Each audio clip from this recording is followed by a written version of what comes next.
The internet is a seemingly endless and borderless sea for the gaming community. Every year the graphics get better, the games get more immersive, and there is something for everybody.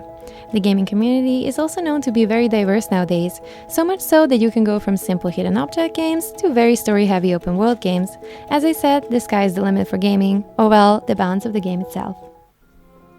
However, as there are many great games, it's very easy to get lost and it's only natural to miss some gems along the way. Today, I will be talking about a game many people end up missing, despite how great it is and despite its initial popularity. Stray is, if you ask me, a cat lover's masterpiece, both in the premise and how the story is executed. It peaked back in 2022 when it was first released, and naturally the hype has died down throughout the years. It isn't surprising that the hype died down, especially since the game is pretty straightforward and after playing it once or twice, you're most likely seen at all that the game has to offer. But I feel like there is so much more about this game that isn't nearly talked about enough as it should be.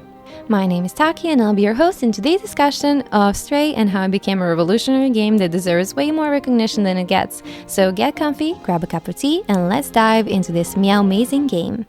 Stray was released on July 19th of 2022. On the outside, it appears to be a cute, cozy game where you get to play as a cat. Yeah, a cat. An orange cat nonetheless. That was enough to set Stray apart from other games where you usually play as a humanoid MC, or at least something akin to a human or a robot. The only game that I can confidently recall you being able to play as a cat, up until Stray released, was The Sims. I think The Sims 3 to be exact. However, it was still very rare to see a hyper-realistic, over-the-shoulder POV game where you play as a cat. Maybe that's because cats don't have shoulders? Wait, I just searched it up and cats do have shoulders. Anyway, this game sounded too good to be true, but being an avid cat lover, I naturally had to try it. Long story short, it became my comfort game, so much so I played it more than 20 times and still come back to play it today. Now, let's look at the story, shall we? I won't be covering the full story since I don't want to spoil the ending in case I manage to convince you to try it out by the end of this video. You start as a nameless orange cat, whom I will refer to as Skittles since that is what I called it from my first playthrough and it stuck. Skittles is a part of a group of 4 cats who accompany each other in search of food and exploration. You get a short but immensely cute tutorial of the game mechanics while you get to explore and parkour as cats, up until Skittles tragically gets separated from the other cats and ends up in the Dead City. This is what sets the stage for the story to unfold. Stranded in a dark and damp, seemingly abandoned city, our kitty is trying to find a way out. On our journey, we are accompanied by BlueTwelve, a tiny cute drone that serves as a narrator and a companion who we carry with us most of the game. During our grand quest, we learned that the Dead City isn't quite as dead as it appears, but it's not quite alive either. It is inhabited by robots, long after the last human disappeared and the most annoying creatures known to man or robot, the Zerks, appeared. The Zerks represent the main big bad of the story. We learn they pose a great danger to our robot friends and us along the lines, since they can eat metal or pretty much anything thrown to them. As we progress in game, there is different tiers of antagonists we have to go against, such as sentinels in the prison and so on. We learned that Skittles and BlueTwelve are set to play a much bigger role than we initially thought. You get to save the day as a cat. The playtime of the game, if you don't get sidetracked like I tend to be, is around 6 hours, and boy are they good 6 hours. Now you must be thinking, Taki, what could you even do in 6 hours? That's only a single quest line in Genshin Impact. Well, that's what I'm here to tell. First, you probably already guessed, you play as a cat. But in case that's not enough for you, I have a number of other reasons. The game itself isn't so difficult to play, so much so I have friends who don't ever play games, and yes, they exist, and they still manage to finish the game with relative ease. The game itself does kinda push you in the right directions, which is something that some gamers might find a bit off-putting, but you still have relative free will. There is a whole open, free roam area where you get to choose what you want to do before going forward the set storyline. So aside a couple of chase scenes and stealth levels, the game is relatively pretty easy. Along some light parkour, there is also some puzzles you can help the kitty solve. They are pretty straightforward usually, but they are still very fun regardless. Happiness lies in the little things in life, and Stray is filled to the brim with little details. So here are a few I personally didn't see mentioned nearly as often as they should have been.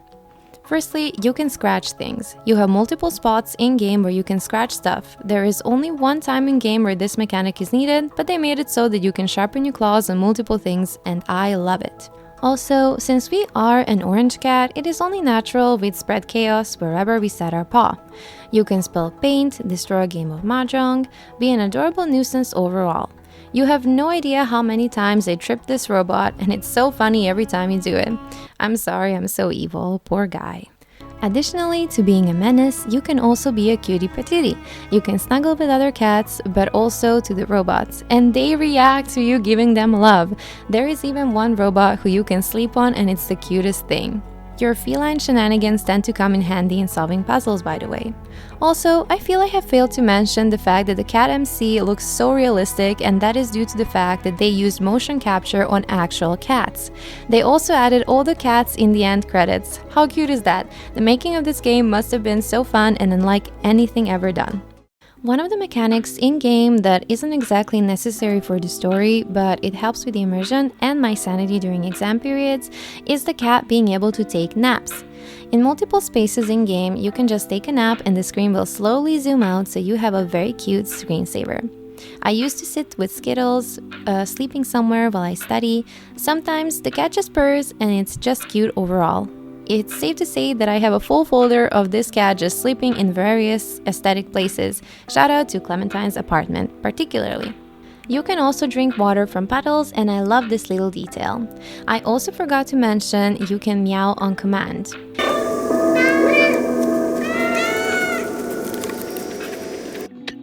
If that's not enough to convince you, I have a couple more.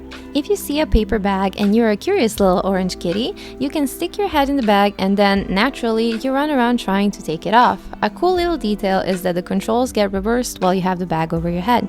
Eventually, you take it off and you can avoid ever doing that again. No, Skittles, no! This is also a big bonus in Stray for me. The NPCs are super likable, well, at least to me, since that's subjective, except for this mother. But we won't be talking about him since he's not important. On the start of our journey, we kind of make all the NPCs panic since they mistake us for a Zerk. Remember, the evil creatures? But very soon, we speak to the Guardian and learn about the Outsiders. The Guardian suggests we see Momo, who is the last remaining member of the Outsiders, desperately clinging to the hope of the outside existing. I love Momo. He is easily my favorite character ever. You help Momo overcome his fears and he ends up helping you reach the upper levels so you can advance in your race to the outside.